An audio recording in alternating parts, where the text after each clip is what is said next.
first of all, from my perspective, what I want to ask you is about the impact of the last couple of years, because I talked a lot about that in my session, if you saw it, and I don't think we can ignore it. So what did you do, and what are you doing to tactically, I think, not from a strategic level, but tactically, to address the risks and challenges that have emerged over the last couple of years? And then maybe we can talk about what are you doing strategically. So how has the last couple of years been for you guys? Who wants to go? You want to go first? Thank you, Maria. I think the last 2 years, with all what has been shared before by you, by Lucien, and the previous person on stage, is that there has been an increased awareness about the need for visibility. That has come from the disruption, but it's still ongoing.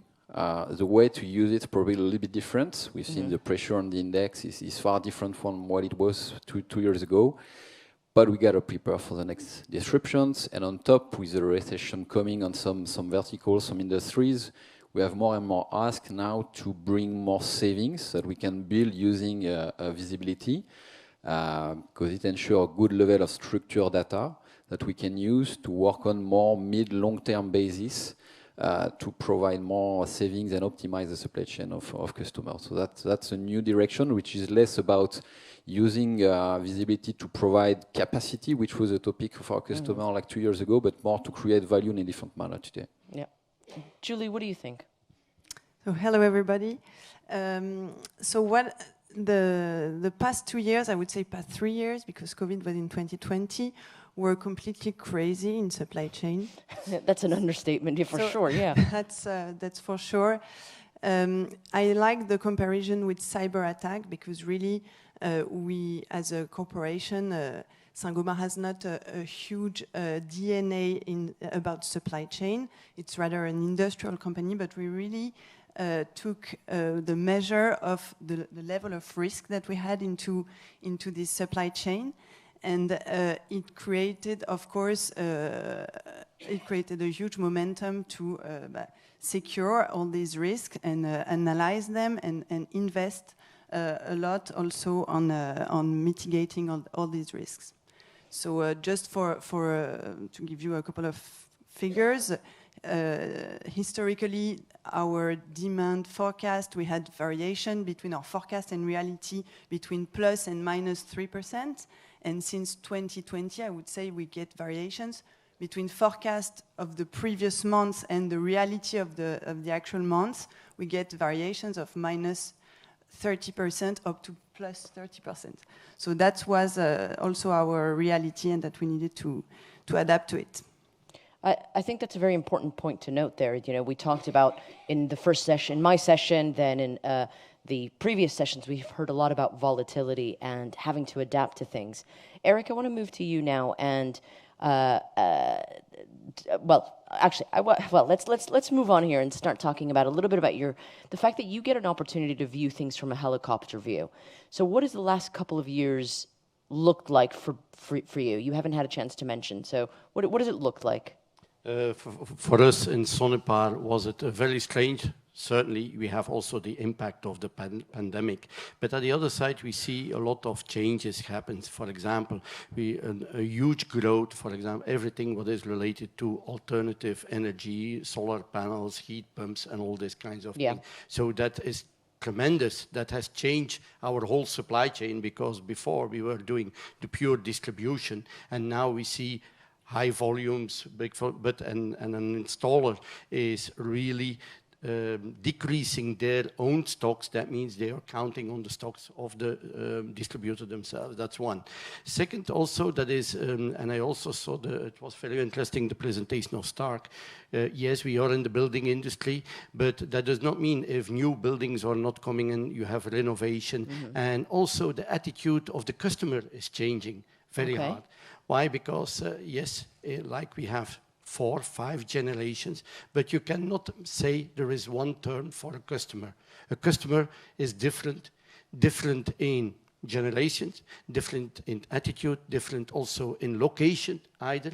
The north is different than the south. So as supply chain, you need to be very flexible, and you cannot say there is one general term that can be used for everybody. No. And Geert, is that something that's been new, or is this something that you've seen evolve over the last couple of years? We see that evolve, and it was very interesting to see where you have, how will you construct yourself as a robust, or how will you be flexible in that say.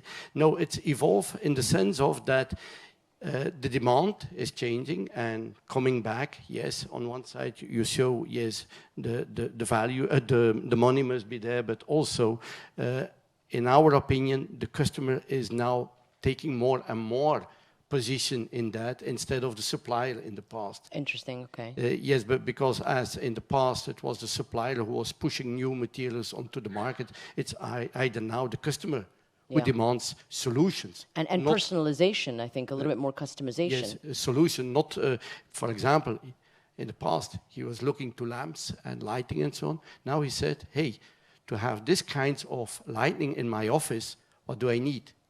So it's not only a product, it's a solution, it's a service, all together, and it becomes more complex in that sense. But that is the interesting point. Yes, it is, Geert, thank you. Chris, I want to ask you a question, because we have representation here from a number of different types of industries, but in particular, I know that you've worked quite a lot with a couple of industries that have weathered crisis over the last couple of years in different ways. Could you give us some insight into that? Yeah, for sure.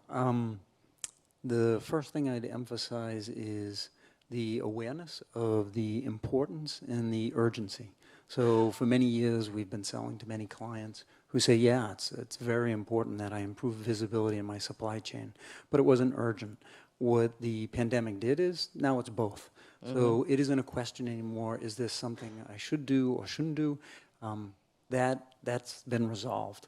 I think the example that was referred to on the security attack is spot on. When the attack is happening, that's not the time to think about how am I going to resolve the problem. And I think that's how it is today with supply chain visibility. Everybody says, yeah, things are pretty good today, but how long is it really going to last? I'd say the second thing is the absolute awareness, pretty much across every client we deal with, of data quality. Lucien touched on it in his presentation, and we'll see it again and again in so many different things that clients present. But no solution, no system without the primacy of DQ when you're thinking about how you're going to get visibility and how you're going to get these wins is, it would be a miss not to think that. And then I'd say the third point that we see again and again is, and Geert just referenced it, Stock referenced it, Unipa did, and that is the customer-centric vision. So much of the past of supply chain used to be around simply buffer stock calculations or lead time calculations or warehouse optimization, which is all valid. None of that goes away, and that's super important. But the customer centricity, the idea that even in a B2B space, you now have to be thinking about that end user and what their experience is going to be, that's a big change. And I referenced that to some degree in my presentation when I talked about changing operating models and business models. Absolutely. Yeah. This is all happening in this cocktail of crisis. You know, all of these types of macro forces and mega trends that are shaping the way that we operate in. Let's talk about visibility, because I do like that cyber attack reference. We're all going to be using it all day, by the way, but I'm going to also change it up, which is insurance. I mean, if you don't have insurance for your house, you don't buy it after you've been robbed, right? So you buy the insurance beforehand because you know you need to look forward to the future because it is uncertain. And especially now with this cocktail of crisis, the future has never been more volatile and uncertain. Eric, I want to move to you and talk about visibility in general. How has the focus changed, or has it, in terms of the importance of visibility today? I think now it's much more at the core of what we do. It's really what's fueling our teams. That's our raw material, basically. I mean, without it, we don't do much. And then with it, we need to create value.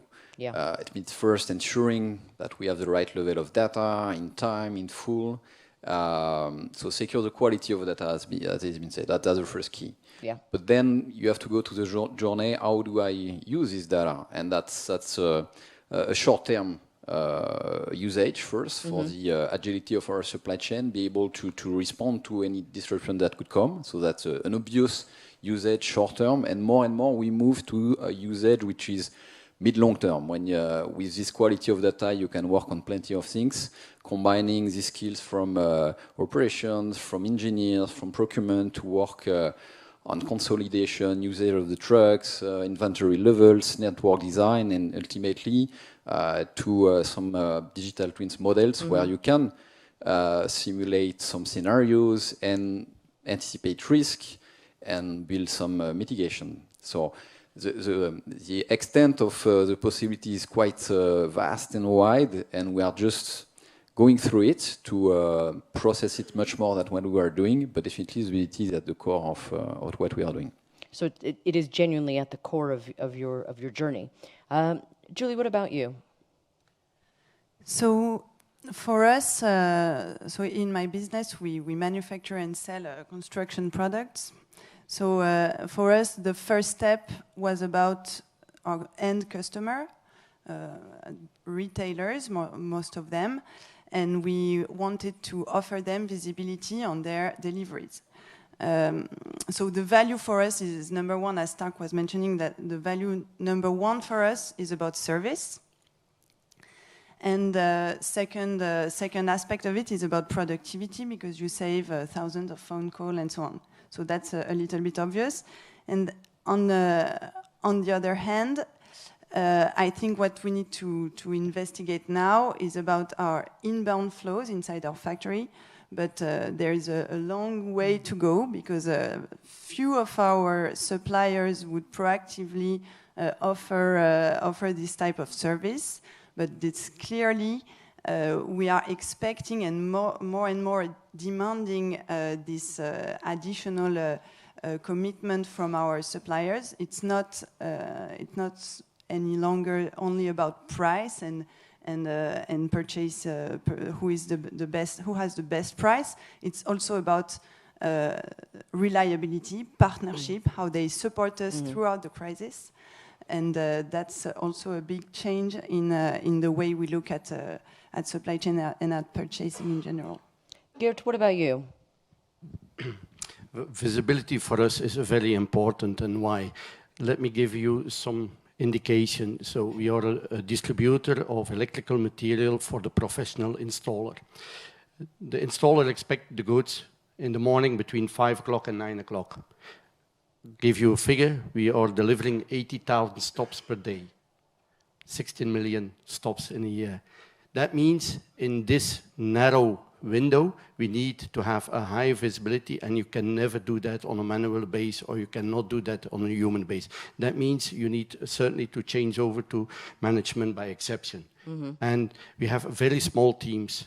Like, for example, a normal transport team in a country is, for example, 4 to 5 people, and you need to give them this visibility. That means that therefore that we are recently working together with Shippeo, and that is where we are looking for, to give in transportation the full insight. Why? Coming back to my previous information, that is that not only the customer-centric, but more and more the last mile is important. For us, the supply chain is the last mile. It's not, we are investing a lot in automations of the warehouses, but when you're looking to the customer appraisal, it is the last mile. Have you delivered or have you not delivered? That's it. And where's my stuff? At the end of the day, that's the question that everybody seems to be asking. Yes, and due to the fact that we are working for professional installers, that means it's more dependent than in the B2C, because they have additional teams there standing still and waiting for their goods. Chris, what do you think? I mean, in terms of other industries, again, you seem to be our other industries guy at the moment. To give us a representation of other industries. No, absolutely. So when we talk about retail, automotive, other sectors that you might think in are in a more traditional vein, where the products go directly to the customers, not disagreeing with you, Geert, but the customers that our clients and other sectors have, they're just as important as the installers. Yeah. And again, when we speak about this customer-centric view, the Amazon effect is real. It's boring to talk about it, but it's permeated everything we see. We don't really have to sell that anymore. People tell us initially, when asked, what's the priority? The first thing will almost always be customer centricity. How that ties into what Julie and Geert were saying is you have visibility, and some of our customers might have 10,000, let's say, truck moves a week, Yeah. and they might have 20,000 containers on the water at any given time. You can't look at all of them. That's impossible. But what you can do to increase your customer experience is see the exceptions, identify the problems, and do the best you can to resolve it for that customer. Because the other ones are probably going to have a pretty good experience if everything's on time and underway. Chris, you know what? You mentioned something just now, which I think kind of we've been spoiled, all of us, by Amazon, right? We're consumers, and as consumers, we're applying the same rules and methodologies that we have in our private lives. In terms of, I want to order something, it's here in 24 hours, I can tell you where it is, and if it's not here when they tell me it was going to be here, then I'm very angry. Yeah, it's the expectation of a 14-year-old kid. Yeah. I ordered my sneakers. I believe they're Yeah. going to arrive in 3 days. How come I can't figure out where 12 containers are? Yeah. And so the expectation across the industry is absolutely realistic. But yeah, it's inculcated everything. Completely been a game changer. I want to now move us a little bit towards a year from now. So here we are in November 2024. We're sitting on this stage, maybe a bigger stage because there's going to be more of you, and we're talking about the last 12 months. So I'm going to ask you to predict to some degree the next 12 months. What are the things that we're going to be talking about, do you think, Eric? I think you talk a little bit about the future into your presentation, and that's very difficult to forecast anything here. It can be in between. We are back to an age where there's a big disruptions. Yeah. We are in war in some areas, and that could be worse in a year of time, even if we don't wish it. So we could go back to much more pressure on the supply chains. That's one scenario, and one another is it's a little bit the ongoing trend where there are more recessions coming and different pace. So we could be back into looking for capacity, or in between I need to drag savings on my supply chain to make it sustainable on the long term. So it's very different scenarios, but both of them visibility can be used to get along with it. So I think the use case might be different, but we will still be talking about visibility, but more in different manner on the way we use it. I really like that. It doesn't matter what the sort of crisis du jour is going to be. It's more about our ability to harness visibility to be able to react and make better decisions. What do you think, Julie? What do you think we're going to be talking about in a year's time? We touched upon it already, but I think the carbon visibility will be a key point, and I'm sure you will talk more about it. We know that our Shippeo team is working on it, and we really we have high expectations about it, because we talked about this data being available now, and it gives us better service, and that's great. But now we need more in terms of visibility on carbon. This will create different value for us. We will be able to measure it much better. Somebody said that our carriers can provide us some reporting. We all know that in terms of reliability, there are some data quality. There are some questions. So this will be a huge step, and I'm really looking forward. Geert, what about you? For us, first of all, I hope that we succeed further in our digital transformation within our company, so that we have more insights in that. That's one. But at the other end, I believe also that we are going again to a next changing world. We cannot predict what it will be. At the other side, when we have the insights and when we can and the proper data and so on, that we can react faster on changes, more adequate. But let us not forget, there is also another topic. Everybody is talking about sustainability, and that's the new hype. Yes, we know that. And we are also investing a lot, and it's one of our values in our company, particularly to change the culture. But at the other side, let us also be very pragmatic in that way, in the sense of, on one side, first of all, is the customer. That is the most important. Second, we also saw it's the financial situation, the cash. That's also important. And I believe also for us in supply chain, it will be always a balance between, on one side, investments to do in the technology, in sustainability. On the other side, keep the balance, the financial balance well as also satisfaction to our customer. So it's always this kind of balance, and I cannot predict. I agree. I think one of the things that I liked about, well, I liked many things about the last couple of presentations, but one of the things that Lucien was just talking about was instead of having multiple carriers and onboarding hundreds per day, the idea is to onboard the most robust carriers, because isn't the future about being able to have some sort of reliability and feeling of trust and security in the data that you've got at your fingertips, Chris?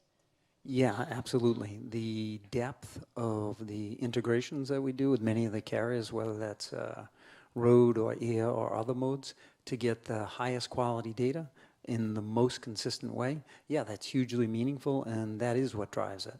Mm-hmm. Again, the breadth of a network, it's super important. We all agree with that. But the depth and the quality of the network for the long-term success and viability of anything like carbon measurement, or if you're really revamping your supply chains at the origin, it's all about the depth and the quality. So yeah, I'd agree with that 100%. We've talked about, we've got a few minutes left, but we've talked a lot about crisis, rightly so, and volatility and our responses to that. How can we use visibility to drive competitive advantage or to drive the other major pressures of business, trying to ensure that we deliver vast quality to our clientele, like we talk about being customer centricity. Eric, how important is that in the visibility, in the fight towards visibility? I think you said it. It's about the competitive advantage. That's what we've seen during the COVID crisis. I mean, it's been revealing the companies that were ready for it. Not that they were going without any impacts, as again Lucien explained. They were just rebounding faster than the other and adapting faster than the other. So that's what it's about. And you can build some scenarios, some disruption. You don't know what's going to happen, but you can predict some scenarios, some patterns, and that's what you can work on.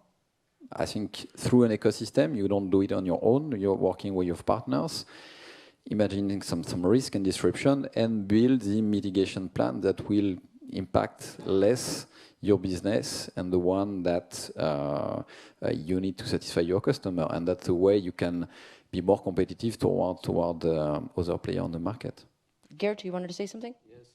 Yes, one thing is very important, and that's also the message we are giving according to visibility. That is, visibility is not only limited to transportation.